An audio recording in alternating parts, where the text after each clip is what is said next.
Hello guys, मैं आपका भाई दोस्त एजुकेटर इस्लाम कौशिक स्वागत करता हूं आपका संपूर्ण बैच में। जल्दी से सारे बच्चे अपनी अटेंडेंस लगा देंगे। जय हिंद जय सिया लिखकर लाइव चैट कमेंट सेक्शन में। Very very very good afternoon everyone.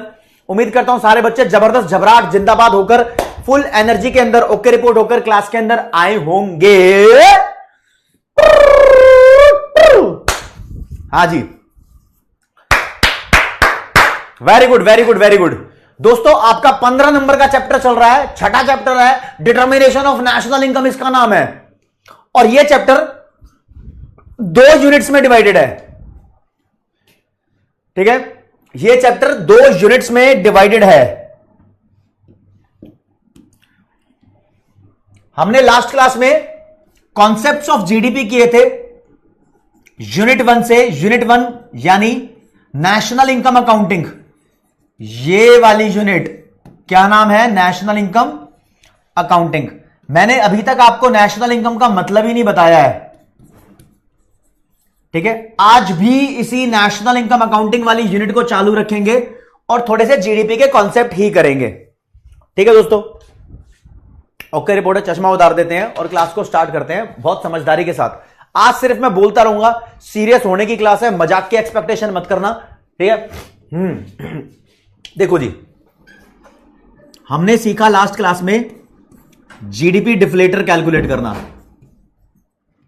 GDP deflator होता है nominal GDP upon real GDP multiplied by 100। इसको हम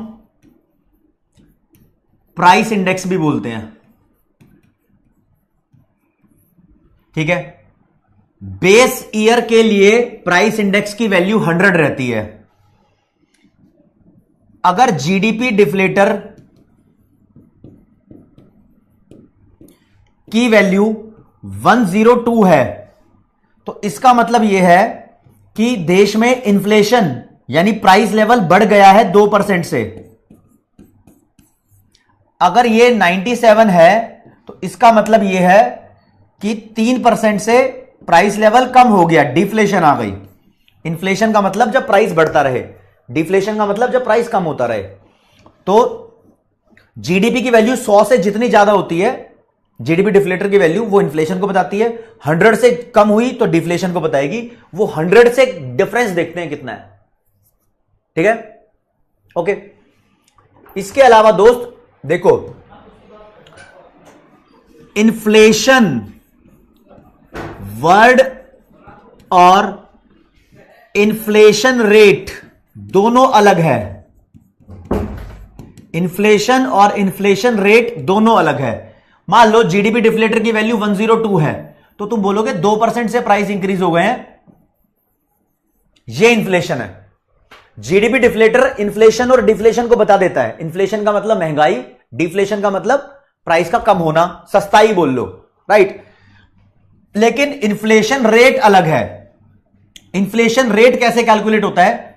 इन्फ्लेशन रेट अगर कैलकुलेट करना है तो आपको देखना होगा लास्ट ईयर की इन्फ्लेशन माइनस करंट ईयर की इन्फ्लेशन अपॉन करंट ईयर की इन्फ्लेशन मल्टीप्लाइड बाय 100, ऐसे कैलकुलेट करना होगा। लेकिन ये वाले वर्ड हम यूज नहीं करते। हम इन्फ्लेशन के लिए वर्ड डिफ्लेटर यूज कर लेते हैं। मान लो इन्फ्लेशन रेट इन ईयर 1 आपको कैलकुलेट करना हो, 1 बोल लो, 2024 बोल लो, जो भी बोल रहा है। ठीक है, आपको 2 ईयर गिवन है, 2019 और 2020। ये ईयर 1 है, ये ईयर 2 है। आपको देखना है इस ईयर में इन्फ्लेशन रेट कितनी है। तो आप देखोगे, ये लो फॉर्मूला ही है ना, आप देखोगे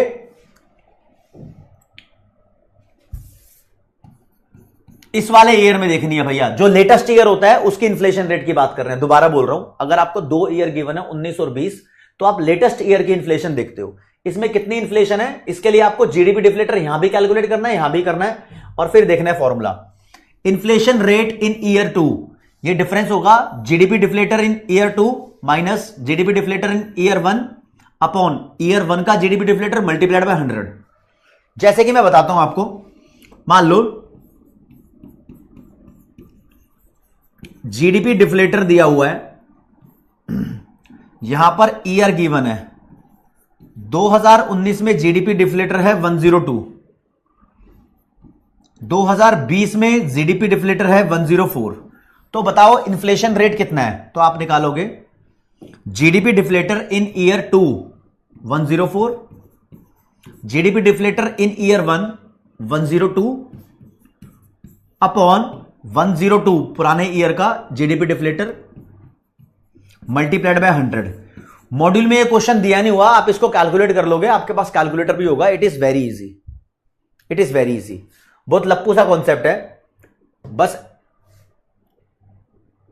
अब आगे की क्लास पे चलते हैं। आज शुरुआत करेंगे मेन आज की क्लास के कंपोनेंट्स की। जिसने ये क्लास अच्छे से नहीं समझी उसको आगे नेशनल इनकम अच्छे से समझ भी नहीं आएगी। तो आज की क्लास को समझना बहुत जरूरी है। तो अभी तक जो बच्चे क्लास के अंदर आ गए हैं, आ गए होंगे बच्चे, 1.96 आंसर है, बच्चों ने बता दिया पिछले वाले क्वेश्चन का, वेरी गुड। ठीक है, थोड़ा दिमाग को सेट करो, शांत हो जाओ। आज की क्लास के बारे में बात करते हैं भैया। और आज तो वैसे सीए फाउंडेशन का पेपर भी है।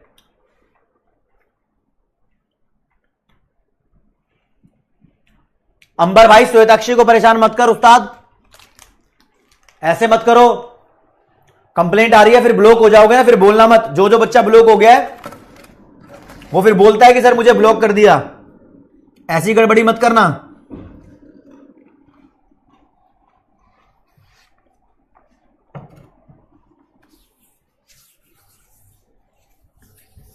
और देखो देखो मैं तुम्हें बताता हूं बहुत प्यार की बात। देखो दोस्तों, जिस तरीके से इकोनॉमिक्स पढ़ा रहा हूं ना, with in the limited time frame, इस तरीके से आपको पढ़नी है। पूरे भारत का विश्वास तुम्हारे दोस्त के साथ है, भाई के साथ है। आज अगर सीए फाउंडेशन का पेपर है बच्चों का, तो जब मैंने सीए फाउंडेशन का सेशन लिया, अभी सुबह लिया 8 बजे वार्म अप सेशन, पूरे भारत के अंदर जितने भी एजुकेटर्स हैं, सबसे ज्यादा बच्चे लाइव क्लास में तुम्हारे भाई दोस्त के पास आते हैं। आपको दिखता होगा कि ट्रस्ट एक बड़ी चीज है। बस ये बात मैं इसलिए बोल रहा हूं ताकि आपको भी विश्वास हो जाए कि हम सही मोड में सही तरीके से चीजें कर रहे हैं और पेपर भी आपका अच्छा जाएगा। थोड़ी सी चीजें ऊपर नीचे बच्चों की लाइफ में होती हैं, वो होने भी तो कोई नहीं, उसकी रिकवरी का टाइम भी आएगा, वो रिकवरी भी होंगी। देखो जी, मैं आपसे बात बोल रहा हूं, ये है जी एक लड़की और दूसरी लड़की है ये। इस लड़की ने 1 लाख रुपए का आईफोन लिया, 1 साल मस्त चलाया और ये इसको बेचने लगी।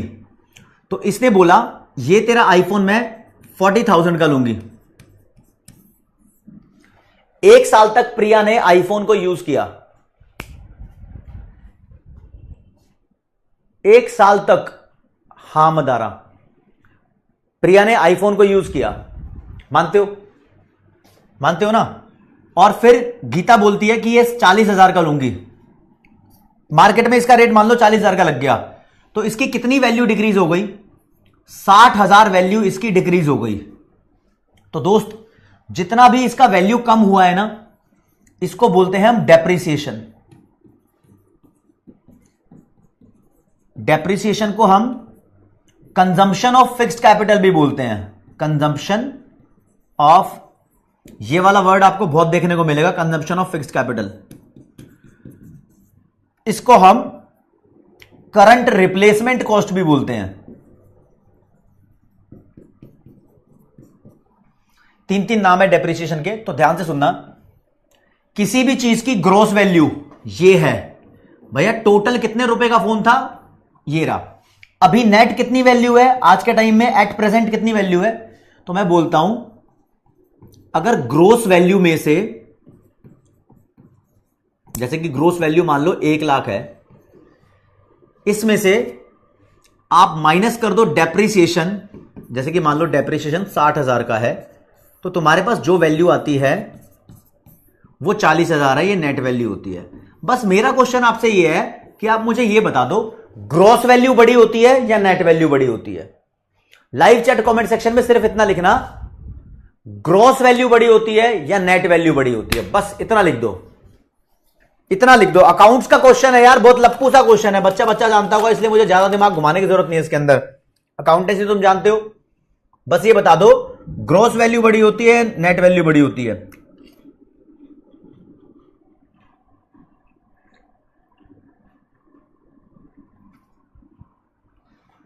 Very good.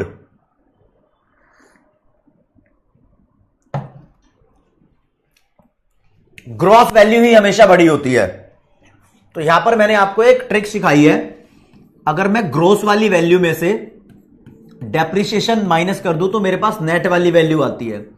इधर मैथ्स लगा लो थोड़ा सा, इसको अगर मैं उधर ले जाऊं तो राजे ग्रॉस वाली वैल्यू नेट प्लस डेप्रिसिएशन भी हो सकती है। आपको अगर दिया हुआ है कि नेट वैल्यू 40,000 की है, डेप्रिसिएशन 60,000 का है, तो आपसे पूछ सकता है ग्रॉस वैल्यू कितनी थी। बहुत आसान है लप्पू है, बहुत इजी है। अब देखो जो आपने कॉन्सेप्ट पढ़ा ग्रॉस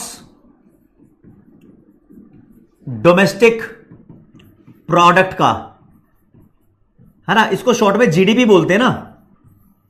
मैं इसको थोड़ा सा छोटा करता हूं, मैं डी और पी को तो डीपी लिखता हूं, इसको ग्रॉस लिखता हूं बस। ये ग्रॉस वैल्यू है किस चीज की? हमारे देश के डोमेस्टिक प्रोडक्शन की। हमारे देश की डोमेस्टिक बाउंड्री में जो जो माल बनाया गया है उसकी ग्रॉस वैल्यू कितनी है? मान लो 1 लाख। अब यार जब ये पूरे साल प्रोडक्शन हुआ होगा, जीडीपी हर साल कैलकुलेट किया जाता है, कोई ना कोई कमोडिटी का प्रोडक्शन किया होगा, है ना, तो बहुत सारी मशीनें इस्तेमाल हुई होंगी, वो मशीनें डेप्रिशिएट भी हो गई होंगी, बहुत सारे फिक्स्ड एसेट्स यहां पर डेप्रिशिएट हो गए होंगे। मानते हो ना? जब 1 साल तक सामान प्रोड्यूस हुआ है तो बहुत सारा सामान डेप्रिशिएट भी हुआ होगा यहां पर, और डेप्रिशिएट फिक्स्ड एसेट्स ही होते हैं बेसिकली।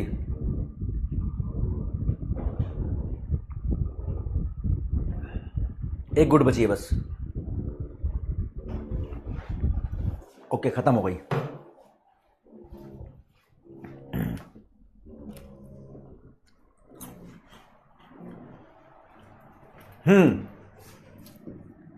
मान लो इस पूरे साल के अंदर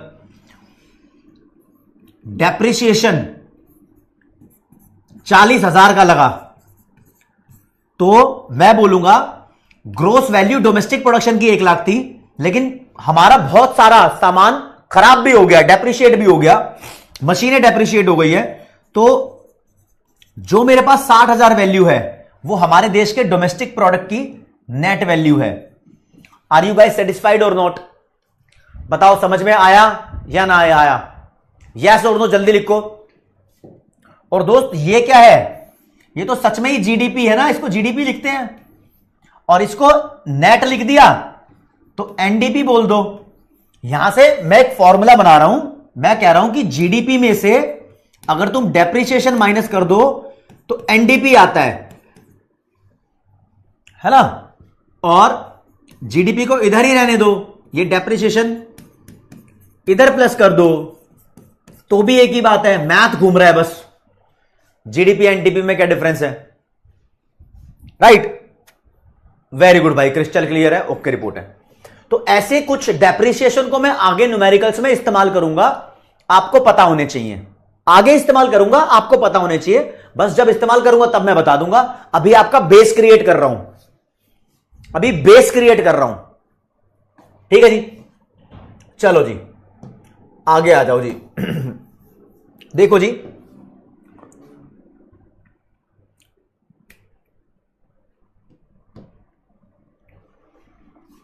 ये आ गई भैया प्रिया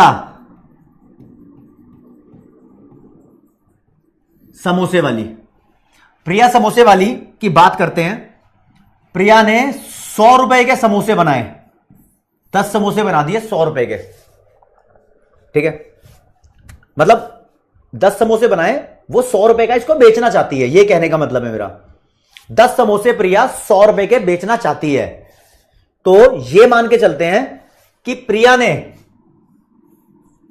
ने भैया ये रेट डिसाइड किया है समोसा बेचने का, 10 समोसे बेचने हैं, 100 रुपए के बेचेगी। मानते हो क्वीन इज बैक? नहीं तो ठीक है। यहां पर सरकार आती है, कहती है अब मोदी जी की गवर्नमेंट समोसे पे टैक्स लगा रही है, मान लो, बुरा मत मानना कोई भी, सेंट्रल गवर्नमेंट है, मोदी जी की गवर्नमेंट ने बोला कि भैया समोसे पे 10 रुपए का टैक्स लगेगा, एक समोसे पे 1 रुपया, तो 10 समोसे पे 10 रुपए का टैक्स लगेगा। और तुम्हें एक बात बताता हूं, देखो जी, टैक्स 2 तरीके का होता है, एक होता है डायरेक्ट टैक्स, एक होता है इनडायरेक्ट टैक्स। जो किसी इंसान के ऊपर लगे, इंडिविजुअल के ऊपर लगे, वो डायरेक्ट टैक्स है, जैसे कि इनकम टैक्स किसी इंसान की इनकम पे टैक्स है, कॉर्पोरेट टैक्स कंपनी के प्रॉफिट पे टैक्स है, कंपनी भी एक आर्टिफिशियल पर्सन है, कंपनी एक्ट 2013 में लिखा है, वो भी पर्सन है, ठीक है। हाउस टैक्स किसी इंसान के ऊपर टैक्स है, राइट, ठीक है जी। तो 10 रुपए का टैक्स लगाया, इस टैक्स का नाम रख दिया हमने, ये बाबा एक इनडायरेक्ट टैक्स है, कोई भी हो, जीएसटी मान लो, ठीक है। अब फिर गवर्नमेंट ने बोल दिया चल ठीक है यार, समोसे इसके बहुत टेस्टी हैं, बहुत बढ़िया समोसे बनाती है, तो इसके समोसे पे हम सब्सिडीज भी दे देते हैं। मान लो 6 रुपए की सब्सिडी दे दी, सब्सिडी का मतलब हो गया कि कंपनी के लिए रेट ही कम कर दिया भैया, इसे बोला सब्सिडीज। तो बताओ 100 रुपए के समोसे मार्केट में कितने रुपए के बिकेंगे? टैक्स लगाया तो 110 के, टैक्स माइनस और सब्सिडीज माइनस कर दो 104 के। अभी ये कंप्लीट समझ नहीं आया होगा, मैं बताऊंगा, ठीक है। हां ऋषभ रुस्तगी भाई, तो मेरे दोस्त आप एक बात समझो, जो भी प्रोडक्ट का रेट होता है, जितने का वो माल बेचना चाहते हैं, जितने का माल प्रिया बेचना चाहती है, this is known age factor cost. Factor cost यानी उसने इतने रुपए के फैक्टर यूज किए हैं, इसमें ही उसका प्रॉफिट भी इंक्लूडेड है, इतने का तो वो बेचना चाहती है। बाकी सरकार टैक्स लगा रही है तो प्रिया रेट बढ़ा देगी, सरकार सब्सिडीज दे रही है तो प्रिया रेट कम कर देगी, ऐसा ही होता है, बिल्कुल एसएएस। बहुत बढ़िया।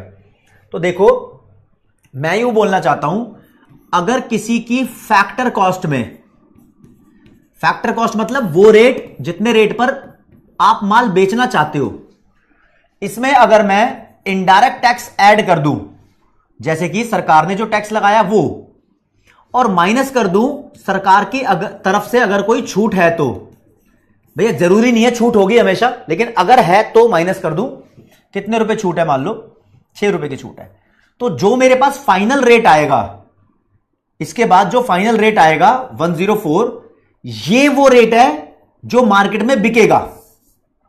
भैया 104 का बिकेगा ना माल, है ना, तो this is called market price.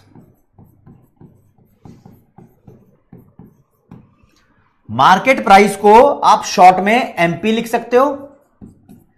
और दोस्तों इनडायरेक्ट टैक्स और सब्सिडीज के डिफरेंस को हम एनआईटी लिख देते हैं, एनआईटी मतलब नेट इनडायरेक्ट टैक्स, शॉर्ट में एनआईटी बोल देते हैं।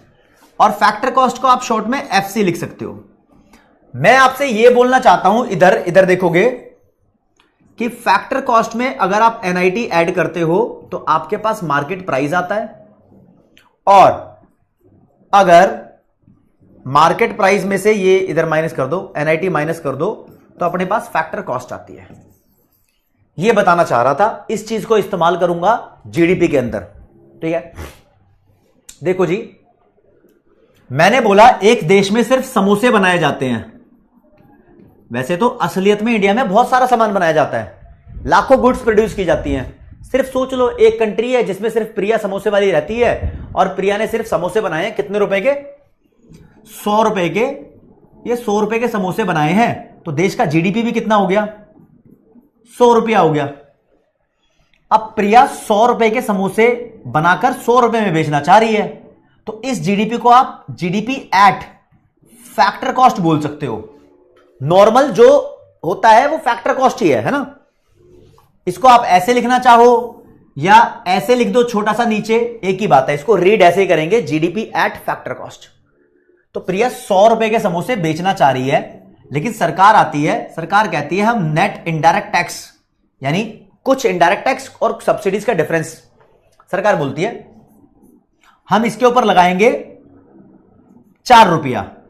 तो बताओ मार्केट में अब इस समोसे की वैल्यू कितनी हो गई? तो 100 प्लस एनआईटी जो भी वैल्यू आएगी जीडीपी एमपी कहलाएगी 104। तो यहां से कॉन्सेप्ट आया, अगर जीडीपी एफसी में एनआईटी ऐड कर दिया तो ये जीडीपी एमपी बन जाता है। फर्क कुछ नहीं है, फर्क है सिर्फ नेट इनडायरेक्ट टैक्स का। यानी नेट इनडायरेक्ट टैक्स एक ऐसी चीज है जो इसको बदल देगा। आपको यह पता होना चाहिए फैक्टर कॉस्ट बड़ा होता है या market price? Generally market price बड़ा होता है। जीडीपी एफसी क्या हो जाएगा? GDP MP minus NIT. समझ रहे हो? अब एनआईटी के पीछे पढ़ो, थोड़े से कॉन्सेप्ट बताता हूं। दोस्तों देखो, इधर लिख रहा हूं मैं इनडायरेक्ट टैक्स, इधर लिख रहा हूं सब्सिडीज, ठीक है, और इधर लिख रहा हूं एनआईटी, ठीक है। इधर लिख रहा हूं जीडीपी एफसी, इधर लिख रहा हूं जीडीपी एमपी। इन दोनों को प्लस करके जीडीपी एमपी आएगा ना, है ना। देखो जी, मान लो जीडीपी एफसी 100 रुपए है। 3 केस बताऊंगा। 100 रुपए का जीडीपी एफसी है, मतलब देश में 100 रुपए का प्रोडक्शन हुआ है, इस रेट पर सब बेचना चाहते हैं माल को। बस इतनी बात कह रहा हूं, इस रेट पर बेचना चाहते हैं। तो जो जीडीपी है नॉर्मल वो एफसी वाला हो गया, ठीक है। लेकिन सरकार ने 10 रुपए का टैक्स लगा दिया, 6 रुपए की सब्सिडीज दे दी। तो 10 में से 6 माइनस करो, एनआईटी 4 आएगा। तो इन दोनों को प्लस करो, मार्केट में कितने का माल बिकेगा? 104 का। अगला, सरकार ने 10 का टैक्स लगाया और 15 की सब्सिडीज दे दी। ऐसा हो सकता है? हो सकता है भाई। तो 10 और 15 का डिफरेंस हो जाएगा -5। 100 का तो प्रिया बेचना चाहती थी माल, लेकिन सरकार ने 5 रुपए एक्स्ट्रा दे दिए, माइनस कर दो, 95 पे पहुंच जाओ। ओके, ऐसा भी हो सकता है। हां, सरकार ने 10 का टैक्स लगाया, 10 की ही सब्सिडी दे दी, तो दोनों का डिफरेंस 0, तो 100 का माल 100 में ही बिकेगा। तो मेरा कहने का मतलब मेरे दोस्त ये है कि जीडीपी एमपी और जीडीपी एफसी में कौन बड़ा होता है, ये डिपेंड करता है वैल्यू ऑफ एनआईटी पे। जैसे कि इधर देखेंगे हम, जैसे कि मैं ये आपके लिए काम करूं,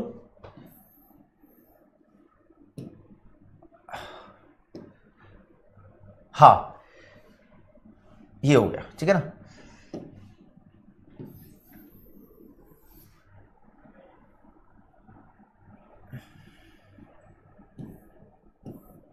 अरे हो जा, चलो कोई बात नहीं, इतने में देख लेते हैं।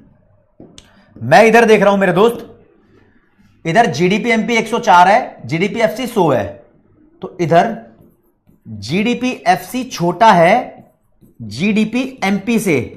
ऐसा कब होता है भैया? जीडीपी तो सेम बात होती है ना, लेकिन एफसी एमपी में डिफरेंस होता है। ऐसा तब होता है जब ये एनआईटी प्लस में है। तो it happens when NIT is positive. Paper में क्वेश्चन आ सकता है, ये वाला तो आता ही नहीं है क्योंकि ये तो नॉर्मली ऐसा ही होता है, ये पेपर में नहीं आता। पेपर में क्या क्वेश्चन आता है? ये वाला आता है, कहता है जीडीपी एमपी कभी छोटा हो सकता है जीडीपी एफसी से। ये 95 है, ये 100 हो सकता है। तो हां, जीडीपी एफसी बड़ा और जीडीपी एमपी छोटा हो सकता है जब एनआईटी इज नेगेटिव। ओके। और क्या जीडीपी एफसी और जीडीपी एमपी बराबर हो सकते हैं? हां, हो सकते हैं। एफसी और जीडीपी एमपी एक दूसरे के इक्वल हो सकते हैं जब एनआईटी की वैल्यू 0 होती है, यानी इनडायरेक्ट टैक्स और सब्सिडीज एक दूसरे के बराबर होते हैं। ये एनआईटी की वैल्यू 0 है, ठीक है। ओके, रिपोर्ट है। चलो जी, मैं एक काम करता है, इसको भी हटा दो, चलो तुमने तो कैलकुलेट करना सीख लिया था ना, इतना ही काम आ जाएगा। इधर लिखा है एनआईटी, इधर लिखा है जीडीपीएससी, इधर जीडीपीएमपी, इन तीनों का लेन देन है, यहां से क्लियर कर दिया। बोलो समझ आ गया? ऐसे ऐसे लिखो। कोमल वर्मा, हाँ, अरे वाह अंबर भाई, वेरी गुड, ठीक है। ओके, मैं आपको 2 आइटम पढ़ा चुका हूं। एक जो मुझे पढ़ाना था वो था डेप्रिसिएशन, एक दूसरा पढ़ाना था मुझे, वो मैंने पढ़ाया आपको एनआईटी। एक एक करके इनका रोल समझाता हूं। देखो मेरे दोस्त, जीडीपीएफसी में अगर आप एनआईटी ऐड कर दोगे तो ये जीडीपी एमपी बन जाएगा, राइट। लेकिन जीडीपी एट एफसी में अगर डेप्रिसिएशन माइनस कर दोगे तो ये जो ग्रॉस है वो क्या बन जाएगा? NDP FC. डेप्रिसिएशन ग्रॉस में से माइनस करना है ना। अब ग्रॉस में और ज्यादा डेप्रिसिएशन ऐड नहीं हो सकता, क्योंकि तो टोटल वैल्यू में डेप्रिसिएशन ऐड करके क्या करोगे? ठीक है, इसको मैं अभी और क्लियर करूंगा, बस छोटी सी बात सिखाई है एक मैंने, ठीक है। चलो जी, बच्चे समझ रहे हैं बात को, बहुत बढ़िया।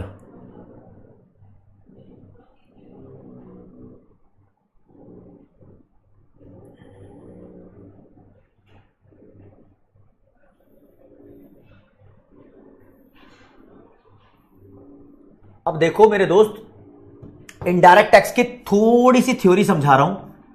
जो टैक्स लगाया जाता है ना कमोडिटी पे, या तो एक फिक्स्ड टैक्स होता है या एक होता है परसेंटेज में। कैसे कैसे कैसे? मान लो 10 समोसे बनाए गए हैं, एक समोसा 10 रुपए का है, तो टोटल वैल्यू कितने की हो गई? टोटल वैल्यू 100 रुपए की हो गई। ये 100 रुपए का जीडीपी मान लो, इतने रुपए का जीडीपी है। अब भैया मैं बोल रहा हूं हर एक समोसे पे 2 रुपए का टैक्स लगा दिया। 10 समोसे थे तो हर एक समोसे पे 2 का टैक्स, तो 20 का टैक्स हो गया।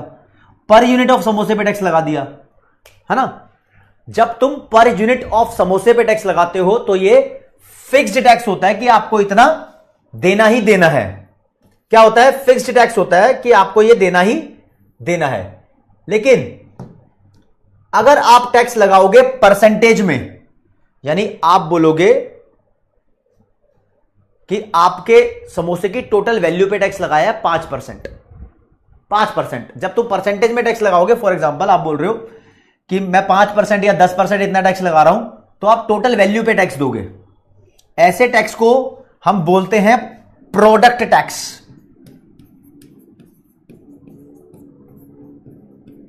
और जो फिक्स्ड टैक्स लगता है इसको बोलते हैं प्रोडक्शन टैक्स। ऐसे ही सब्सिडीज भी 2 तरीके की होती है। अगर तुम फिक्स्ड सब्सिडी दे दो किसी को, सरकार है फिक्स्ड सब्सिडीज दे दी, तो उसे बोलेंगे प्रोडक्शन सब्सिडीज। अगर तुम उसको टोटल वैल्यू पे सब्सिडीज दे रहे हो तो उसको बोलेंगे प्रोडक्ट सब्सिडीज। नहीं समझ आया? मैं एक बार और एक्सप्लेन करूंगा इसको, मुझे पता है काफी बच्चों को नहीं समझ में आया होगा। ध्यान देना दोस्त, जब भी टैक्स लगता है किसी भी कमोडिटी पे, या तो तुम पर यूनिट के हिसाब से लगाओगे कि जितनी ज्यादा क्वांटिटी बेचोगे हर एक क्वांटिटी पे टैक्स लगेगा, ठीक है। तुम ऐसे बोल दो कि पर यूनिट ₹2 का टैक्स, तो ये एक तरीके से इसको बोलते हैं प्रोडक्शन टैक्स, ठीक है। अब तुम बोलो 5% टैक्स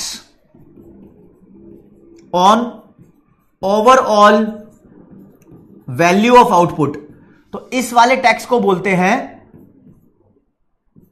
प्रोडक्ट टैक्स।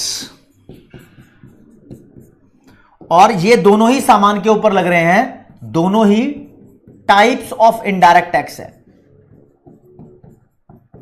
यानी एग्जैक्टली टाइप नहीं है, ये बता रहा है कि सरकार 2 तरीके से टैक्स लगाती है। या तो तुम्हारे ऊपर लगा देगी पर यूनिट टैक्स, कि जितना ज्यादा तुम सामान बनाओगे, मान लो आपने 5 समोसे बनाए तो हर एक समोसे पे 2 रुपए का टैक्स है, तो 10 रुपए टैक्स दोगे।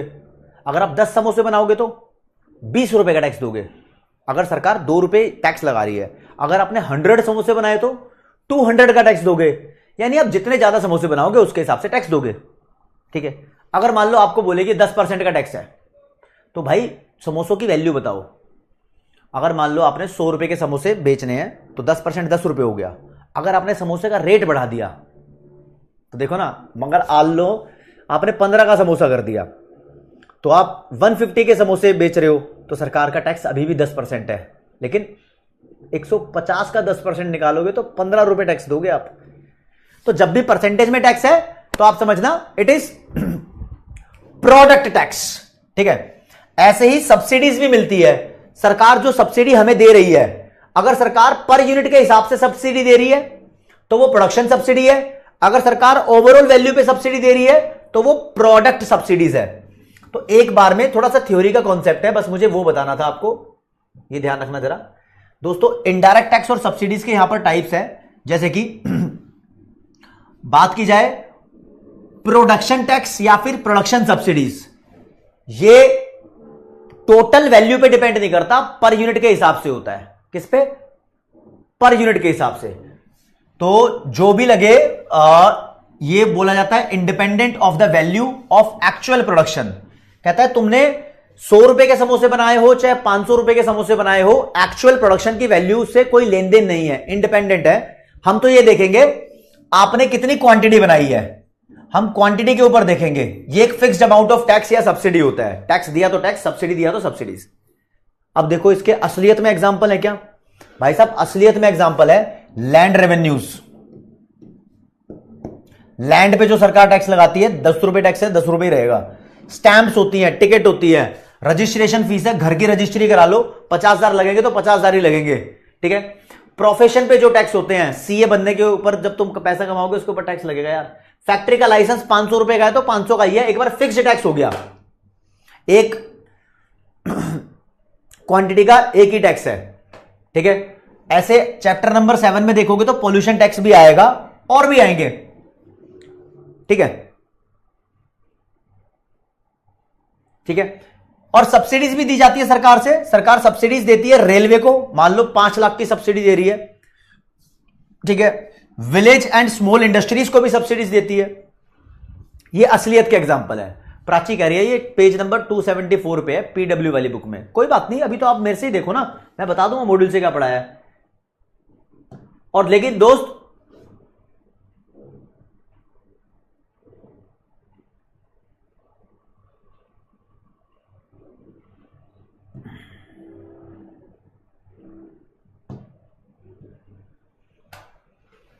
देखो, अब बात करते हैं प्रोडक्ट टैक्स की या प्रोडक्ट सब्सिडीज की।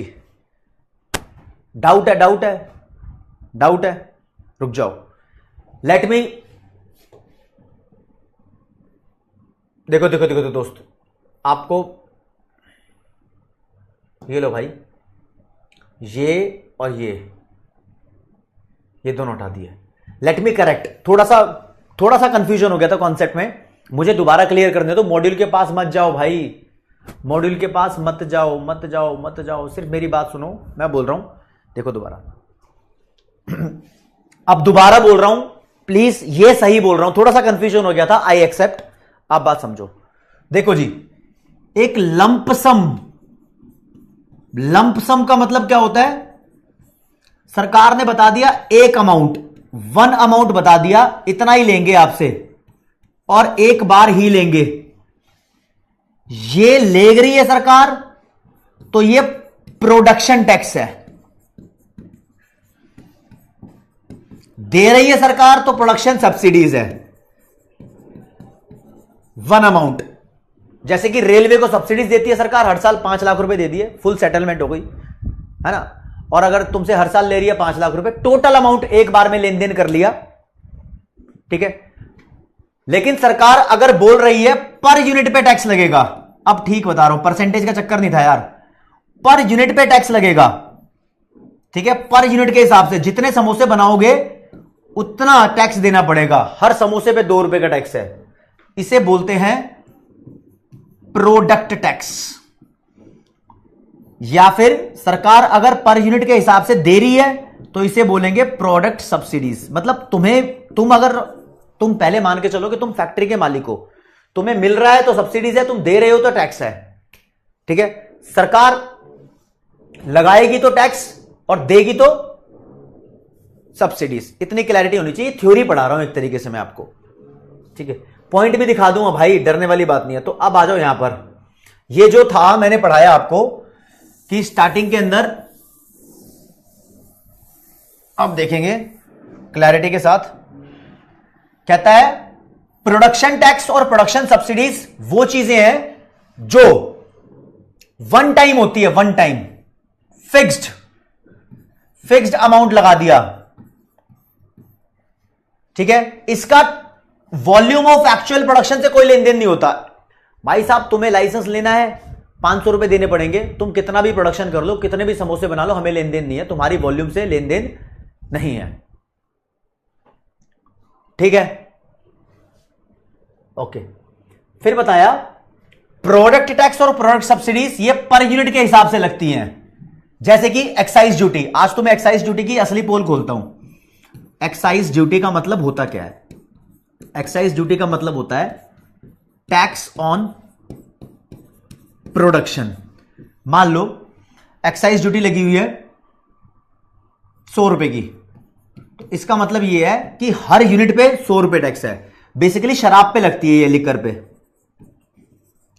पे लगती है। अगर 1000 रुपए की दारू की बोतल बनाई है किसी ने, एक बोतल, तो सरकार इस पे 100 रुपए का टैक्स लेगी। 2 बोतल बना दी तो टैक्स 200 का हो गया। 3 बोतल बना दी तो 300 का हो गया। ठीक है, और मान लो शराब नहीं है, दूध है, मिल्क है, तो शराब यहां सब्सिडी दे देगी। ठीक है, मान लो 1 लीटर दूध पे 1 रुपया कम करवा दिया सरकार ने, तो 2 लीटर दूध पे 2 रुपए कम करवा देगी। यानी ये जो 1 रुपया और 2 रुपए सरकार दे रही है, ये किसको देगी? ये उसको देगी जो दूध सप्लाई कर रही है। ओके, ओके रिपोर्ट है। चलो ठीक है, इतनी बात समझ में आनी चाहिए तुम्हें। ऊपर इसके कुछ एग्जाम्पल लिखे हुए हैं बस। चलो कोई बात नहीं, आगे बढ़ते हैं उस्ताद। ये देखो जी, मैं बताता हूं, एक वर्ड यूज करूंगा, डोमेस्टिक इनकम।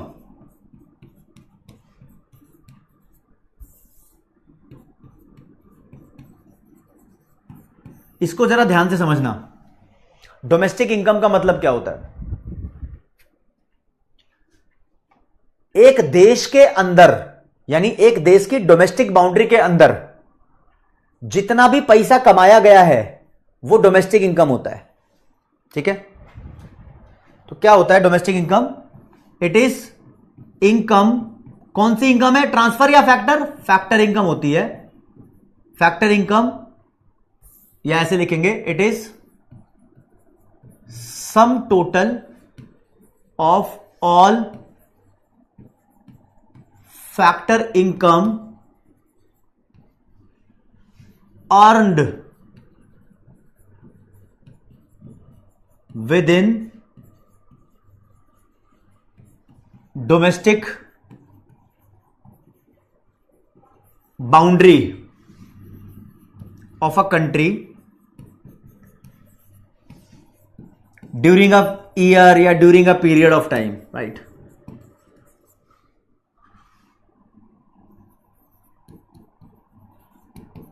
डोमेस्टिक इनकम का मतलब होता है एक देश की डोमेस्टिक बाउंड्री के अंदर जितना भी पैसा कमाया गया है, जितना भी पैसा कमाया गया है। मान लो ये एक देश है, यहां रहता है एक अंबानी, ठीक है, और एक बंदा और रहता है, इसका नाम है पुतिन। तो ये तो इंडियन है, ये इंडियन नहीं है, कोई फर्क नहीं पड़ता कहीं का भी हो। इसने मान लो 10 रुपए कमाए, इसने भी 10 रुपए कमाए, तो इस देश की इनकम 20 रुपए है। इसको बोलते हैं डोमेस्टिक इनकम। डोमेस्टिक इनकम वो इनकम है जो एक देश के अंदर कमाई गई है। ये मैटर ही नहीं करता कि किसने कमाई है, वो बंदा इंडियन है या नहीं है, it does not matter Rajveer. ठीक है, ओके। इस चैप्टर में एक वर्ड यूज किया गया है, प्रोडक्ट। प्रोडक्ट को ही यहां पर इनकम बोला गया है कहता है जितने का प्रोडक्ट होता है उतने की ही इनकम होती है। इसका असली मतलब समझना, मान लो तुमने रॉ मटेरियल खरीदा, अपने आप को फैक्ट्री का मालिक समझो, तुमने रॉ मटेरियल खरीदा 17 रुपए का, तुमने इसको फाइनल आउटपुट में कन्वर्ट करके बेच दिया 22 रुपए का, तो कितना पैसा कमाया आपने? 5 रुपए। तो तुम्हारा प्रोडक्ट कितना है? तुम्हारी कंपनी का कंट्रीब्यूशन 5 है। कोई ये मत बोल देना कि तुम्हारा प्रोडक्ट 22 रुपए है, नहीं नहीं, जितना तुम वैल्यू ऐड करते हो ये तुम्हारा प्रोडक्ट है और इसको ही इनकम बोला है। तो जब मैं बोलता हूं डोमेस्टिक प्रोडक्ट, तो इसका मतलब डोमेस्टिक इनकम ही होता है। डोमेस्टिक प्रोडक्ट और डोमेस्टिक इनकम एक ही बात है, यानी जितना प्रोडक्ट है उतना इनकम है, एक ही बात है। ठीक है, चलो जी एक और एग्जांपल ले लेते हैं। अब मान लो एक देश है जहां पर रहता है विराट, रोहित, बुमराह, ठीक है, ये 3 बंदे रहते हैं और यहां पर गलती से बाबर आ गया, बाबर आ गया, ठीक है। तो हम ये देखेंगे इन तीनों ने, इसने 10 रुपए कमाए, इसने 10 रुपए, इसने 10 रुपए, इसने 10 रुपए। हम ये देखेंगे यार इन चारों ने जो पैसा कमाया है 40 है, ये देश की डोमेस्टिक इनकम है, राइट, ये देश के अंदर कमाया गया है। लेकिन सिर्फ इंडियंस ने कितना पैसा कमाया है? ये जो इंडियंस का पैसा होगा ना, विराट का, रोहित का, बुमराह का, इन सबको टोटल करो 30 आएगा। ये नेशनल इनकम होती है। तो देखो नेशनल इनकम जरूरी नहीं है कि डोमेस्टिक इनकम से ज्यादा होगी, कोई भी बड़ा कोई भी छोटा हो सकता है, समझे। तो नेशनल इनकम वो इनकम होती है जो एक देश के रेजिडेंट्स के द्वारा अर्न की जाती है। क्या लिख रहा हूं मैं? क्या होता है नेशनल इनकम?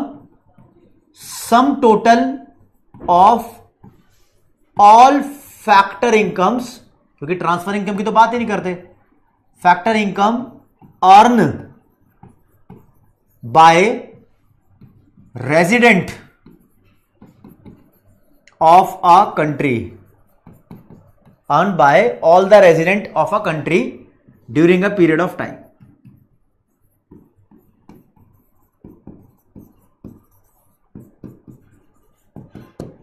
अब मेरी बात समझना जरा, एग्जाम्पल थोड़ा और बढ़िया करते हैं, एक और करते हैं। मान लो इधर ये बाबर है, विराट है, रोहित है, बुमराह है, ठीक है। अब बाबर ने इंडिया में 10 रुपया कमाया, विराट ने भी 10 कमाया, रोहित ने भी 10 कमाया, बुमराह ने भी 10 कमाया।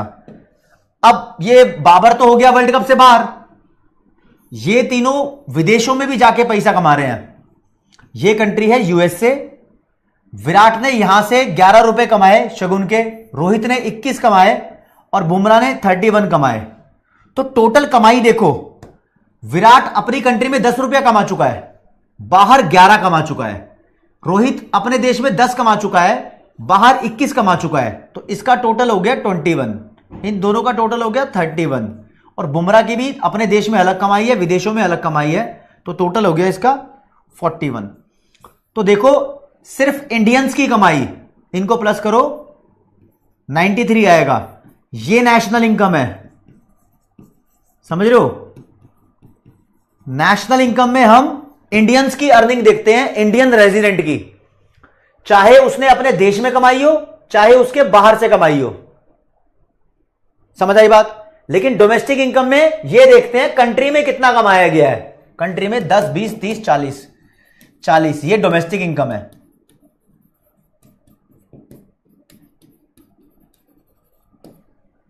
तो अगर आपको एक बड़ा डिफरेंस देखना है जो मॉड्यूल में नहीं लिखा होगा, वो आप ये देखोगे कि जब बात करेंगे डोमेस्टिक इनकम की तो फॉर्मूला ध्यान रखना, आपके लिए बना रहा हूं अभी अभी ताजा ताजा, 12th में ही बना हुआ है वैसे तो। और इधर फॉर्मूला लिखेंगे नेशनल इनकम का।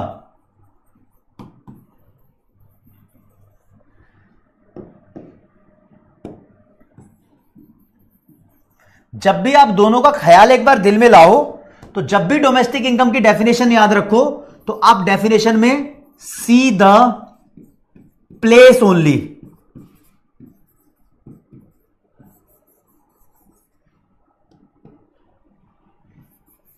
जैसे कि इंडिया में जितना भी पैसा कमाया गया है सबको टोटल कर दो, डोमेस्टिक इनकम आ जाएगी। मैटर नहीं करता कि वो बाबर ने कमाया है, काजू ने कमाया है, छोले ने कमाया है, भटूरे ने कमाया है, मैटर नहीं करता।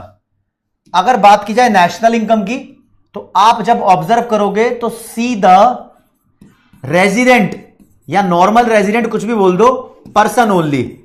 आप देखो इंडियंस ने कितना पैसा कमाया है, क्योंकि इंडियंस हमारे देश में से भी पैसा कमाते हैं और बाहर से भी पैसा कमाते हैं, राइट। जो पैसा हम लोग बाहर से कमाते हैं, ये पैसा, ये वाला, इस पैसे को बोलते हैं फैक्टर इनकम। कौन सी वाली? जो विदेशों से कमाई है, फ्रॉम अब्रोड, राइट। तो मेरा क्वेश्चन आपसे यह है कि क्या हम लोग ही फॉरेनर से पैसा कमाते हैं? क्या हम लोग ही फैक्टर इनकम अर्न करते हैं? वो लोग भी तो हैं जो इंडिया में आकर पैसा कमा के लेके जाते हैं। दोनों बातें होती है, दोनों बातें होती है ना। तो दोस्त बस यही बोल रहा हूं, एक वर्ड आएगा, मान लो इंडिया की डोमेस्टिक इनकम में आप प्लस कर दो फैक्टर इनकम फ्रॉम अब्रोड, जो भी पैसा विदेशों से कमाया है। तो दोस्त माइनस भी कर दो फैक्टर इनकम टू अब्रोड, वो जो हमारे देश में से कमा के ले गए हैं। मान लो डोमेस्टिक इनकम 100 रुपया है, हमने फॉरेन कंट्री से 25 अर्न कर लिया, वो भी हमारी कंट्री से 15 अर्न कर चुके थे। तो 100 में 25 प्लस करोगे 125, उसमें से 15 माइनस कर दो 110, तो हमारे पास 110 वैल्यू आएगी। ये नेशनल इनकम होती है, समझे। और जो ये डिफरेंस है फीफा और फीटा, इसको तुम प्यार से net factor income from abroad बोल सकते हो। कुल मिला के इस फॉर्मूले को मैं कैसे लिखता हूं? मैं लिखता हूं डोमेस्टिक में अगर NFIA प्लस कर दिया जाए तो वो नेशनल बन जाता है। बनेगा नहीं बनेगा? भाई बिल्कुल बनेगा। डोमेस्टिक में NFIA प्लस करोगे तो इट विल बिकम नेशनल। और क्लैरिटी दूंगा, अभी तो क्लैरिटी की बहुत ज्यादा जरूरत है आपको, ठीक है। देखो जी जरा, मान लो मैं बोल रहा हूं, इधर लिखा मैंने डोमेस्टिक इनकम, इधर लिखा मैंने net factor income from abroad, इधर लिखा मैंने नेशनल इनकम।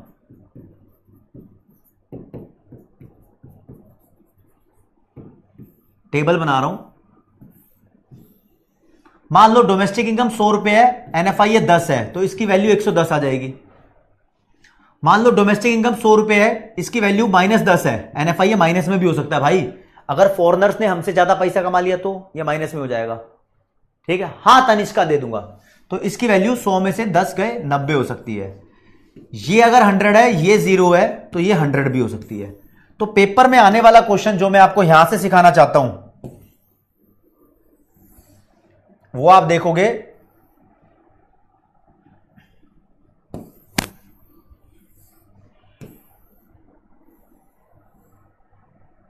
हाँ आप सेट हुआ है मामला भाई।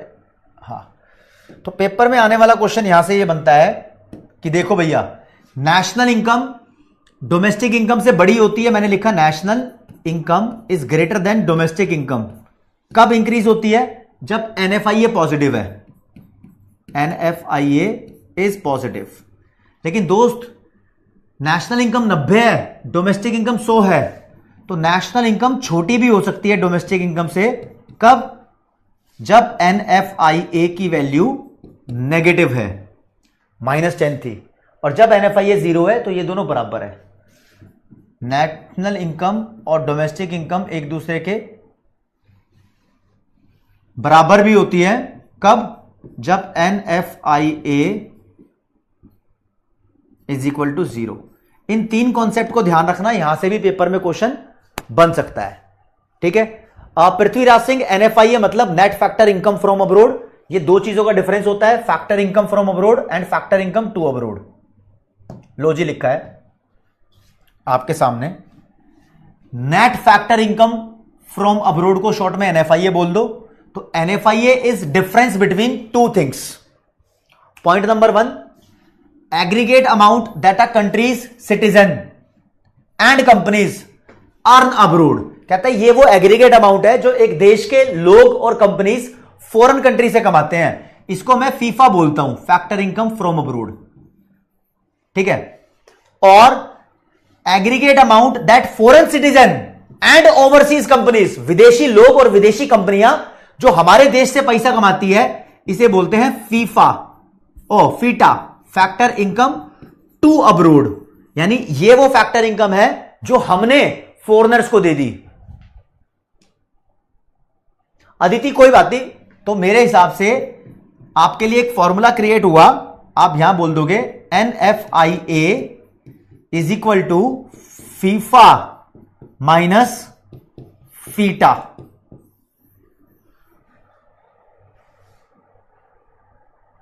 ठीक है जी, शुभम जा लूंगा, रुक जाओ। ओके, चलो जी। तो तुम्हें मैंने यहां पर अभी हाल फिलहाल 3 चीजें बताई हैं आज की क्लास में, जो मेन है आपको दिखना चाहिए भैया। अगर ग्रॉस में से डेप्रिसिएशन माइनस हो गया, ग्रॉस में से डेप्रिसिएशन माइनस हो गया तो नेट वैल्यू आ जाती है। अगर फैक्टर कॉस्ट में ये NIT, ये क्या है? NIT है, ठीक है ना, NIT, ये प्लस कर दिया तो MP आ जाता है, मार्केट प्राइस। अगर डोमेस्टिक में NFIA प्लस कर दोगे तो नेशनल आ जाएगा।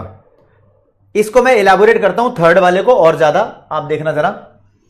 मैं बोलता हूं GDP में अगर मैंने NFIA प्लस कर दिया तो जो ये डोमेस्टिक है ये नेशनल बन जाएगा, GNP बन जाएगा।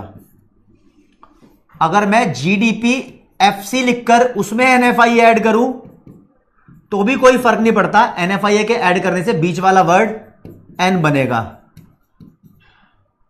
समझे, कोई फर्क नहीं पड़ता। ठीक है, तो चलो मेरे दोस्त, आपको अब बताता हूं कुछ बातें। ये देखो जी, आपको एक वर्ड पता होना चाहिए, ऐसे कहीं लिखा होगा GDPFC, कहीं लिखा होगा GNPFC, कहीं लिखा होगा NNPFC, कहीं लिखा होगा NDPFC, कहीं लिखा होगा NDPMP। ये क्या क्या होते हैं ये सब बताऊंगा। आप इसको रीड कैसे करोगे, समझोगे कैसे, ठीक है, हर एक चीज बताऊंगा। आदम में अरविंद जी, मेरे को स्टार्टिंग की 2 क्लासेस लेनी थी, ये बेसिक की क्लास है। कल की क्लास भी बेसिक की थी, आज की क्लास भी बेसिक की है। जो क्लास 12th के बच्चे होंगे शायद उनको बोर लग रहा होगा, लेकिन कोमल गोयत, अभी जिस बच्चों को समझ नहीं आया वो आने लगेगा। ठीक है, मैं एक बात बताता हूं, ये इतने सारे अलग अलग से वर्ड लिखे, इनको पढ़ते कैसे हैं, इनको पढ़ना सिखाना है मुझे आपको। रुपेश लूंगा अभी क्विज, इनको पढ़ना सिखाना है। तुम कैसे पढ़ोगे इसको, बस ये देख लो। देखो जी, मैंने मान लो इधर लिख दिया G, इधर लिख दिया D, इधर लिख दिया P। पढ़ना जरा, ग्रॉस डोमेस्टिक प्रोडक्ट। ठीक है, ओके दोस्तों, कितने भी चीजें मिले आपको, या तो शुरू में आपको G लिखा मिलेगा, G नहीं लिखा मिला तो N लिखा मिलेगा।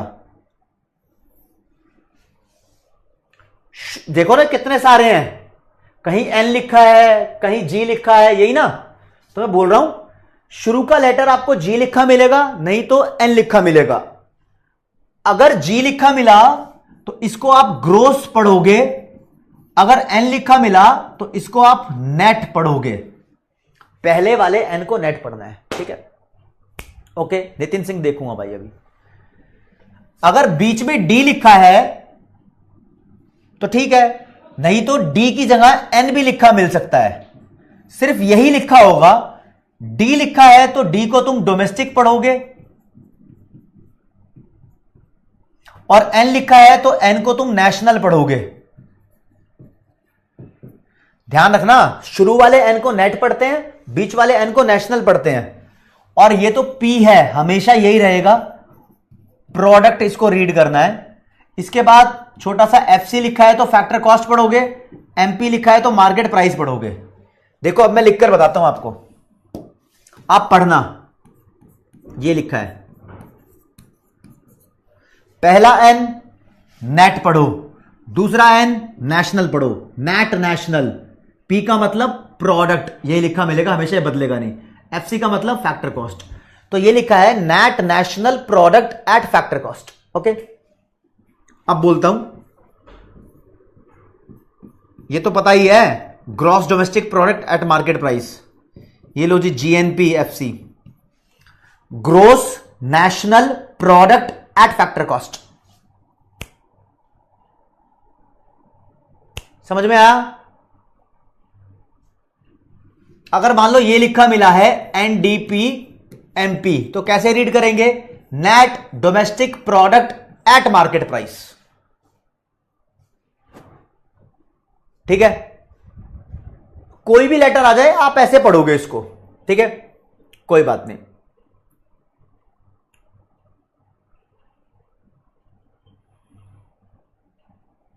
अब देखेगा, अब मैं आपको सिखाता हूं फंक्शंस जो मैंने सिखाए हैं आपको।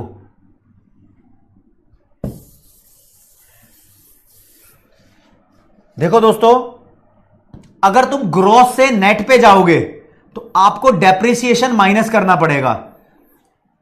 ये मैंने सिखाया था ना, ग्रॉस 1 लाख का फोन प्रिया, 40,000 गीता जोशी, डेप्रिसिएशन माइनस कर दिया। अगर तुम डोमेस्टिक से नेशनल पे जाओगे तो एनएफआईए प्लस करना पड़ेगा। अगर तुम एफसी से एमपी पे जाओगे तो एनआईटी प्लस करनी पड़ेगी। यानी देखो तुम्हें जाना कहां है, क्या बोला मैं, जाना कहां है, कैसे जाना है, क्या कहानी है, यह पेपर का क्वेश्चन क्रिएट होता है। मान लो आपको क्वेश्चन में दिया है जीडीपी एफसी 100, एनआईटी 20, ठीक है, एनएफआईए 2 और डेप्रिसिएशन 1। आपको यह दिया है और आपसे बहुत सारे क्वेश्चन पूछ लिए। पहले क्वेश्चन में उसने पूछा कि आप कैलकुलेट करो एनडीपीएफसी। तो यह मेरा सिखाने का आज का मोटिव है। जो भी चीज आपको कैलकुलेट करनी है, मान लो यह कैलकुलेट करनी है, इसको उल्टे हाथ पे लिखो, मतलब उल्टा हाथ ही ये लिख दिया, फिर इक्वल का निशान लिखो, फिर जो भी क्वेश्चन में इसके जैसा आइटम दिया हो, जैसे जीडीपीएफसी, इसको लिखो। फिर मेरे दोस्त अब आप मैचिंग करो, इधर एफसी है, इधर एफसी है। भाई एनआईटी का कोई रोल ही नहीं आएगा, दोनों जगह सेम चीज है, एमपी का कोई चक्कर ही नहीं है, ठीक है ना, कुछ मत करो। इधर डोमेस्टिक है, इधर डोमेस्टिक है, एनएफआईए का कोई रोल ही नहीं है। इधर ग्रोस है, इधर नेट है, तो ग्रोस में से नेट, मतलब ग्रोस से आपको कहां पहुंचना है, नेट पे। जहां पर आपको पहुंचना है वो यहां लिखा है, नेट पे। तो ग्रोस में से क्या माइनस करेंगे, डेप्रिसिएशन। तो जीडीपीएफसी कितना दिया हुआ है, 100, इसमें से डेप्रिसिएशन माइनस कर दो 1 का, तो कितना आंसर आ जाएगा, 99। वेरी गुड, बहुत अच्छे, बहुत अच्छे, ऐसे क्वेश्चन आएंगे पेपर में। तो अब मैं आपको बताता हूं दोस्त, फिर से आप सुन लेना जिसको ज्यादा नहीं पता। देखो जी, ये लिखा है जीडीपीएफसी, इसमें तुम्हारे काम के 3 लेटर है, 1 2 3। इसको बदलना हो तो एनआईटी का इस्तेमाल करते हैं, इसको बदलना हो एनएफआईए का इस्तेमाल करते हैं, इसको बदलना हो डेप्रिसिएशन का इस्तेमाल करते हैं। बस इतना ध्यान रखना, इसमें से डेप्रिसिएशन को माइनस कर दोगे तो ये नेट बन जाएगा, डोमेस्टिक में एनएफआईए को प्लस कर दोगे तो ये नेशनल बन जाएगा, एफसी में एनएफआईए एनआईटी को प्लस कर दोगे तो ये एमपी बन जाएगा। ये 3 रूल ध्यान रखने हैं, these are the golden rules of national income, यही बार बार काम आएंगे, ठीक है। अभी मैं कुछ करा दूं आपको तो बहुत और लप्पू लगने लग जाएंगे। थम्स अप चलना चाहिए सब बच्चों का, समझ में आ रहा है? चलो जी, ये दिया हुआ आपको, आपसे क्वेश्चन नंबर 2 पूछा है। क्वेश्चन नंबर 2 बोलता है जीएनपी एफसी निकालो। तो आप बोलोगे जो भी क्वेश्चन में दिया है, जो भी क्वेश्चन में दिया है आप इसको राइट साइड पे लिखना, जो तुम्हें निकालना है, जहां पहुंचना है, यहां तुम्हें पहुंचना है, इसको लेफ्ट में लिखना। वेरी गुड भाई। तो जीडीपी एफसी यहां लिख दिया आपने जो क्वेश्चन में दिया हुआ है। शुरू में जी है, इधर भी जी है, तो दोनों सेम है भाई साहब। शुरू में जी है, एन बनाना ही नहीं आपको, एन पे पहुंचना ही नहीं आपको। इधर जी है, इधर भी जी है, सेम है, डेप्रिसिएशन का कोई रोल नहीं आएगा। इधर डोमेस्टिक है, इधर नेशनल है, तो तुम्हारे पास ये तो है, ये रहा, तुम्हें पहुंचना यहां है। डोमेस्टिक से नेशनल पे पहुंचने के लिए एनएफआईए प्लस करते हैं। कैसे, किसने बताया प्लस करते हैं? मैंने बताया। डोमेस्टिक से नेशनल में पहुंचने के लिए एनएफआईए प्लस करते हैं, और बाकी इसका उल्टा भी कर देते हैं अगर यहां से यहां जाना है तो। ठीक है जी, ओके। इधर भी एफसी है, इधर भी एफसी है, कोई चेंज ही नहीं आएगा। तो जीडीपी एफसी 100 था, प्लस एनएफआईए 2 है, कितना हो गया? 102। ठीक है जी, क्वेश्चन नंबर 3 पे आते हैं। बहुत बेसिक से करा रहा हूं। क्वेश्चन नंबर 3 पे बोलता है कि जीडीपी एमपी निकालो। तो ये जो दिया हुआ है आपको जीडीपी एफसी वो लिखो। देखो ये तीनों सेम है, इधर एफसी है, इधर एमपी है, तो एफसी में एनआईटी ऐड करते हैं तब वो एमपी बनता है। तो जीडीपी एफसी की वैल्यू 100, एनआईटी की वैल्यू क्वेश्चन में दी हुई है 20, तो कितना आंसर आ गया? 120। ये तो बहुत बेसिक चीज है दोस्त। अगर एनआईटी क्वेश्चन में गिवन भी नहीं होता ना तो निकालते उसको आईटी माइनस सब्सिडीज बोल बोल के, मतलब लिख लिख कर। ठीक है, थोड़ा सा और बढ़ते हैं आगे। पेपर में इससे टफ क्वेश्चन आया, मान लो ये बोलता है आप net national product at factor cost, इसको नेशनल इनकम भी बोलते हैं, आगे बताऊंगा, ये निकालो। आपको ये निकालना है। आपके पास है क्या? ये है, तो आप इसके बराबर लिख दो। अब देखो जी, आपके पास ग्रॉस है, आपको जाना कहां है? नेट पे। तो ग्रॉस से नेट पे जाते हैं तो डेप्रिसिएशन माइनस कर दो। भाई ग्रॉस बड़ी वैल्यू होती है, नेट छोटी वैल्यू होती है ना? ओके। इधर डोमेस्टिक है, इधर नेशनल है, तो आपको डोमेस्टिक से नेशनल पे जाना है तो एनएफआईए भी प्लस करो। इधर ज्यादा चीजें हो रही हैं क्योंकि ज्यादा बदलाव है। इधर एफसी है, इधर भी एफसी है, तो एनआईटी को आप छोड़ दो, तो इनकी वैल्यूज को पुट कर देना। पुट कर देते हैं। जीडीपी एफसी कितना था? 100। डेप्रिसिएशन कितना है? 1। एनएफआईए कितना है? 2। आप करोगे तो आपका आंसर 101 आ जाएगा। चलो जी, एक और आइटम निकाल लो। मान लो जीएनपी एमपी निकालना है, तो आप क्या करोगे? जीडीपी एफसी आपको क्वेश्चन में दिया हुआ है, ये तो क्वेश्चन में दिया हुआ है, तो जी और जी सेम है, डेप्रिसिएशन का कोई रोल नहीं है। ये नेशनल है, ये डोमेस्टिक है, आपको तो नेशनल चाहिए। नेशनल चाहिए ना, तो एनएफआई ऐड कर दो। ये मान लो नेशनल बड़ा है, डोमेस्टिक छोटा है। इधर एफसी है, इधर एमपी है, तो इधर एनआईटी भी ऐड कर दो। तो जो जो वैल्यूज हैं, जीडीपी एफसी की वैल्यू 100 है, एनएफआईए की वैल्यू 2 है, एनआईटी की वैल्यू 20 है, तो 122 आ गया। ऐसे क्वेश्चन आएंगे पेपर में, समझे? किसी भी चीज से किसी भी चीज को कैलकुलेट करना आ जाएगा। धीरे धीरे तुम करने लगोगे, मैं प्रैक्टिस कराता रहूंगा, तब बात बनेगी। एक क्वेश्चन ही देख लेते हैं। ये आपके लिए क्विज का क्वेश्चन आ गया। लो जी, ये लिखा हुआ है, कहता है फिल इन द ब्लैंक। इधर लिखा है एनएनपी एफसी, एनएनपी ये एफसी, और इधर लिखा है जीडीपी एमपी। क्या करना पड़ेगा भैया? आपको कहां जाना है? आपको यहां जाना है, क्योंकि ये अकेला है, ठीक है ना? ये अकेला है, राइट? और इधर ब्लैंक है। तो देखो, मैं इसको ऐसे लिखता हूं, GDP MP is equal to NNPFC. मैंने अपना साइड कर दिया, इसको उल्टे हाथ में लिखा, इसको इधर सीधे हाथ में लिख दिया। तो यहां नेट है, इधर ग्रोस है, प्लस कर दूंगा डेप्रिसिएशन। इधर नेशनल है, इधर डोमेस्टिक है। नेशनल बड़ा होता है, डोमेस्टिक छोटा होता है। अब इससे तुम इस पे जा रहे हो तो माइनस करना है एनएफआईए, ध्यान रखना, उल्टा जा रहे हो। इधर एफसी है इधर एमपी है, तो एफसी छोटा है तो मैं इसमें एनआईटी प्लस कर दूंगा। तो ये तीनों आइटम देखो कहां पर लिखे हैं, उसको ठीक कर दो। 30 सेकंड दूंगा आपको क्योंकि मैं बहुत कुछ बता चुका हूं। अब देखो जरा आप क्या करना है इसमें, जल्दी देखो देखो देखो क्या वो पेड़ है।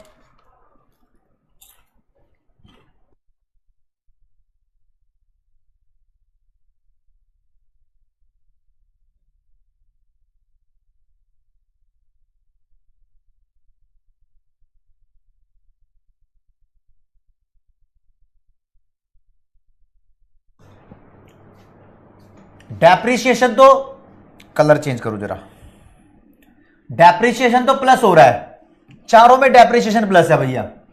एनएफआईए माइनस हो रहा है, एनएफआईए ये लिखा यहां माइनस है, इधर प्लस है तो ये गलत हो गया, इधर भी माइनस है। फिर एनआईटी प्लस हो रहा है, इधर माइनस था हटा दो इसको, ये प्लस हो रहा है। तो ये ठीक है, हमारा सी वाला बढ़िया बन रहा है, सब कुछ सेटिस्फाई कर रहा है। तो फिल इन द ब्लैंक्स में ये चीजें आएंगी। ऐसा क्वेश्चन एग्जाम में आता है, ज्यादातर बच्चे सही है। रुशिल, वंशिका, पृथ्वीराज सिंह, मयंक, कपिल, बिश्नोई, करण, देव वर्मा, आयुषी, अनिकेत, हिमांशु पाठक। वेरी गुड गाइस, बहुत ही बढ़िया। अगले पे आ जाओ। बोलता है if net national product is given at market price, net national product at market price, कहता है ये गिवन है आपको, ये गिवन है। तो we dash indirect tax and dash subsidies to get national income of the country. यार national income का एक शॉर्टकट है, अगली क्लास में बताऊंगा। नेशनल इनकम को बोलते हैं एनएनपीएफसी।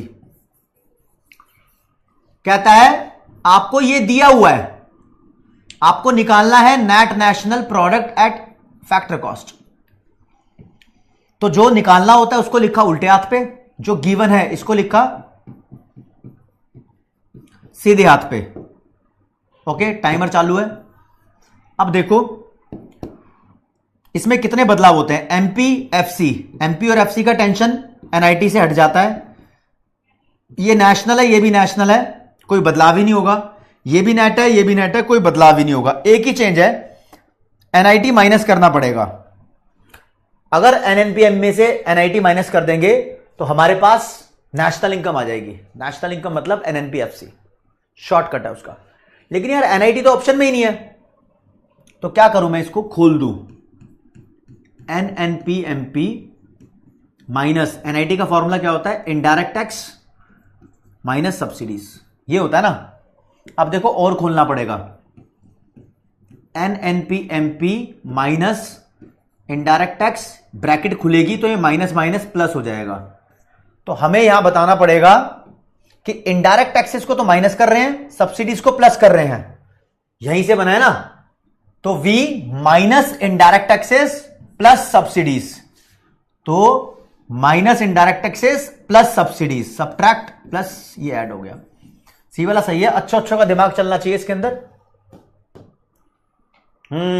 देखा, समझे। यहां बच्चे गलती कर देते हैं। रुशिल, अरुण, अनिकेत, शिवानी, भवानी, तान्या, गुलशन, शोभित, भावेश, प्रियंका। Very good. एक और क्वेश्चन प्यारा सा आपके लिए,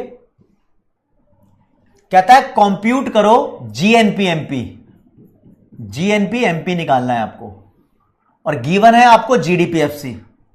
तो जो निकालना है वो लिखो उल्टे हाथ पे, इज इक्वल टू जो तुम्हारे पास है उसको लिखो सीधे हाथ पे। ठीक है जी। अब ऑपरेशन लगाओ, इधर ग्रोस है इधर भी ग्रोस है, डेप्रिसिएशन का कोई रोल नहीं है, दोनों सेम सेम है। ठीक है, इधर डोमेस्टिक है इधर नेशनल है, डोमेस्टिक छोटा नेशनल बड़ा, ये मान के चलो। तो इधर हम एनएफआईए को प्लस करेंगे, इधर एफसी इधर एमपी, एफसी छोटा मान लो एमपी बड़ा मानो, तो इन दोनों के लिए यूज होता है एनआईटी। तो मेरे को ये ढूंढ के लाने हैं, ये करने हैं। जीडीपीएफसी की वैल्यू कितनी है, 3000। बाकी सब तुम्हारे लिए 30 सेकंड्स तुम्हें दे रहा हूं, करो, मैं भी साथ में कर रहा हूं। एनएफआईए कहीं लिखा है क्या क्वेश्चन में, ये लिखा net factor income to abroad 200, तो इसको मैं -200 लिखता हूं। क्यों, देखो दोस्त, net factor income from abroad होती है फुल फॉर्म, बीच में अगर कहीं 2 लिखा है ना तो आप उसका निशान बदल देना। क्या बदल देना? निशान बदल देना। बस इतना ध्यान रहे कि आपको उसका निशान बदलना है। अगर 200 लिखा है तो उसको -200 लिखना, -200 लिखा होता तो आप उसको +200 लिख देते। निशान बदलना था क्योंकि ये उल्टा गिवन हो गया। Okay, plus NIT. एनआईटी क्या होता है? Indirect tax minus subsidies. तो एनआईटी निकाल लो ना, आईटी माइनस सब्सिडीज। आईटी दिया हुआ है 420 का, सब्सिडीज दिया हुआ है 240 का। 420 में से 240 गया तो कितना बचा? 180।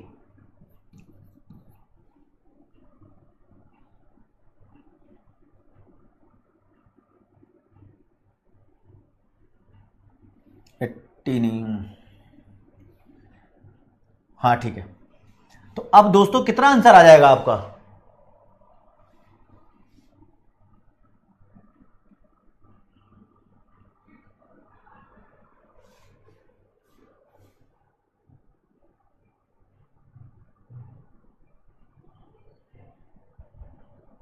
कहां दिमाग लगा रहे हो तुम? हाँ आदम, मैं समझ गया किधर कह रहा है। हाँ, इसकी गेम हो गई ना, ये निशान नहीं बदल पाए बच्चे, तो कैलकुलेशन करोगे 2980 आएगा। इतना तो तुम भी जानते हो। बी वाला राइट आंसर है। ठीक है जी, ओके रिपोर्ट है। तो यहां बहुत ही कम बच्चे सही थे, बहुत ही कम बच्चे सही थे यहां पर। देख लिया? मयंक, कपिल, लवली, शकूरा, अरमान, खुशप्रीत, तान्या, यशस्वी, राजदीप और नरूतो। गलत हो गया ना? ओके, देखो दोस्त, मैं आपको एक बार चेक पोस्ट कराता हूं मॉड्यूल से कि मैंने आपको आखिर करा क्या दिया। आपको यह भी तो पता होना चाहिए भाई क्या कराया है लव सर ने, कहां से कराया है, क्या कहानी है। चैप्टर नंबर 6 के अंदर ये देख लो, यूनिट 1 है नेशनल इनकम, ये वाली स्टार्ट करी है। इस नेशनल इनकम वाली यूनिट में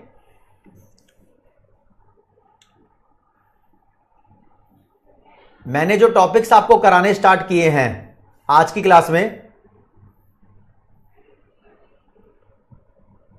एक तो सबसे पहले ये वाला फॉर्मूला कराया था, ये वाला फॉर्मूला, ठीक है। इसके बाद ये सब न्यूमेरिकल्स तो लास्ट क्लास में मैं चारों करा चुका था आपको। हाँ जी, आज मैंने आपको ये रोल सिखाए हैं। डेप्रिसिएशन को कहां पर प्लस माइनस करते हैं वो अपने हिसाब से सिखाया है, ठीक है। ग्रॉस और नेट वाला रिलेशन, ये सब चीजें सिखाई हैं, ठीक है। और आज ही क्लास में ये भी सिखाया है कि एनएफआईए का कहां उसका प्लस माइनस होता है, एनएफआईए, ठीक है। मैंने आपको नेशनल इनकम को कैलकुलेट करना नहीं सिखाया, कौन से मेथड को कैलकुलेट किया जाता है वो भी नहीं बताया, तो बस आप इस बात को ध्यान रखेंगे, ठीक है। और मैंने आपको बताया एनआईटी के बारे में, मार्केट में एनआईटी होता है, राइट, ये सब बताया। बस ये छोटी छोटी बातें बताई हैं, इसके ऊपर पेपर के अंदर क्वेश्चन बन जाते हैं। वो क्वेश्चंस भी कुछ किस लेवल के बनते हैं हमने डिस्कस कर लिए, छोटे छोटे क्वेश्चंस डिस्कस किए हैं, ठीक है। आप वो जो क्वेश्चंस कर लोगे तो आपके बहुत काम में आएंगे। चलो जी चलो जी चलो जी चलो जी चलो जी चलो जी।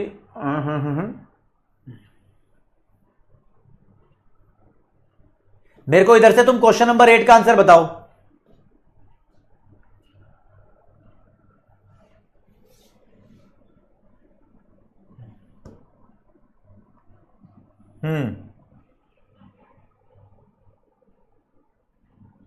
तुम्हारे लिए पहले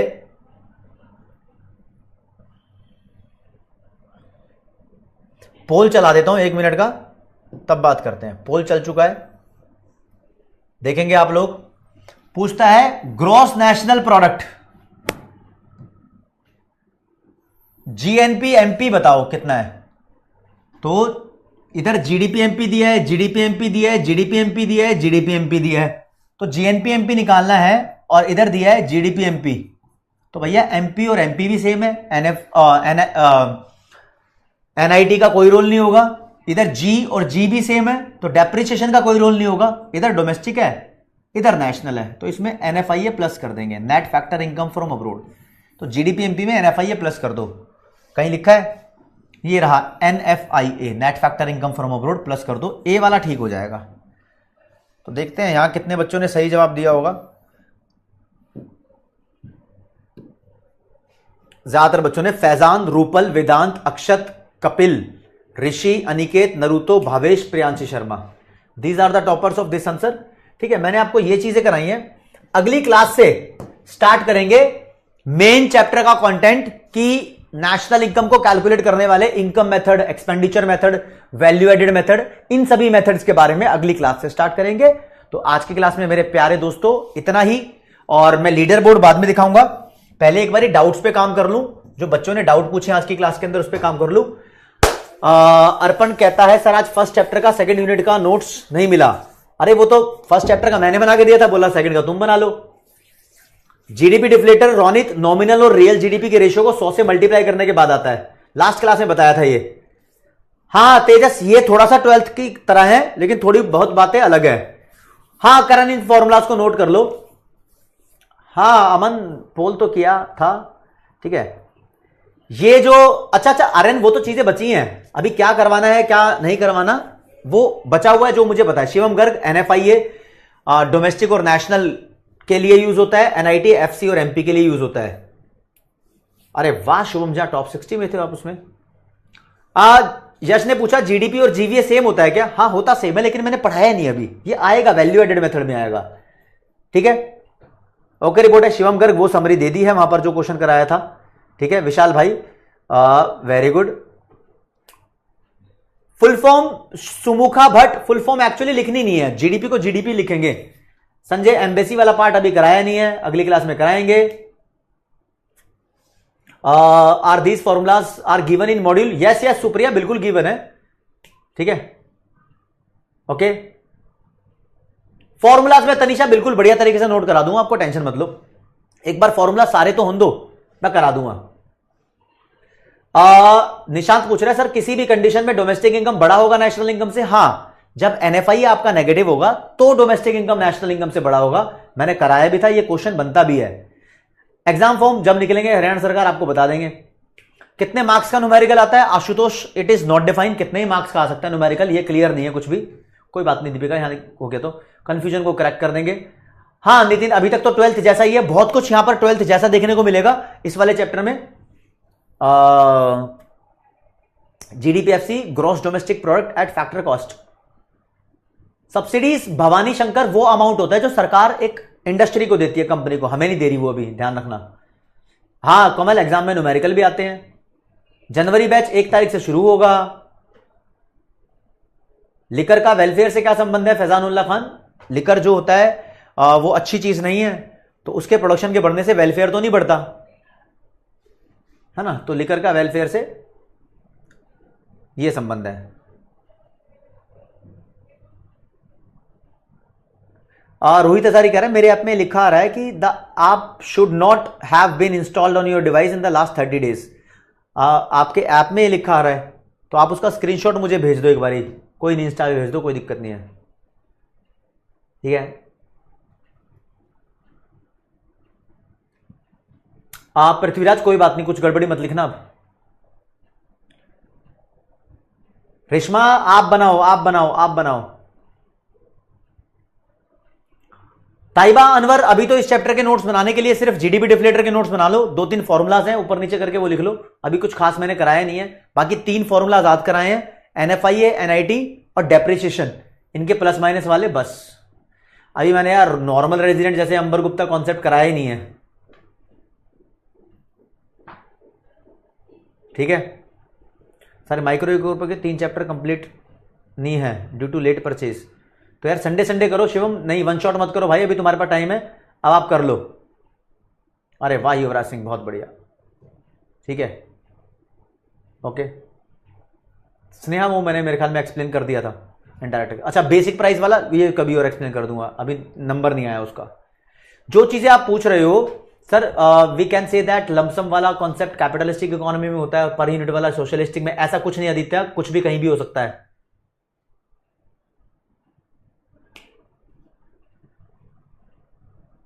आप 7 से पहले 10 चैप्टर करवा दो। अच्छा अच्छा जयेश त्रिपाठी, इसको भी कंसीडर करेंगे, आप छठा तो कर लो।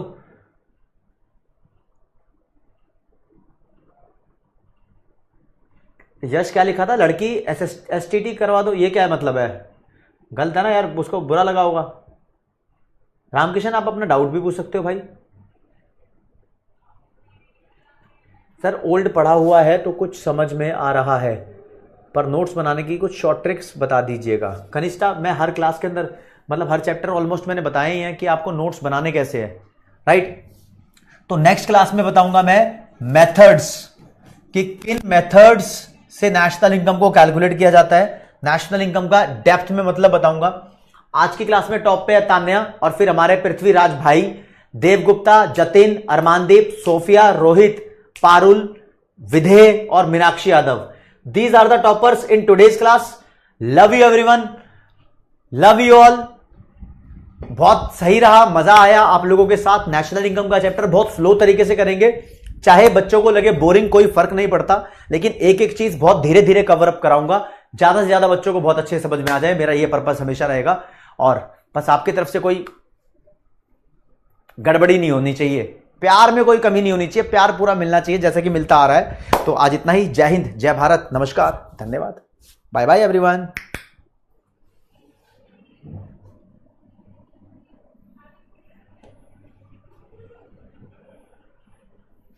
आप सब लीव कर सकते हैं बच्चों।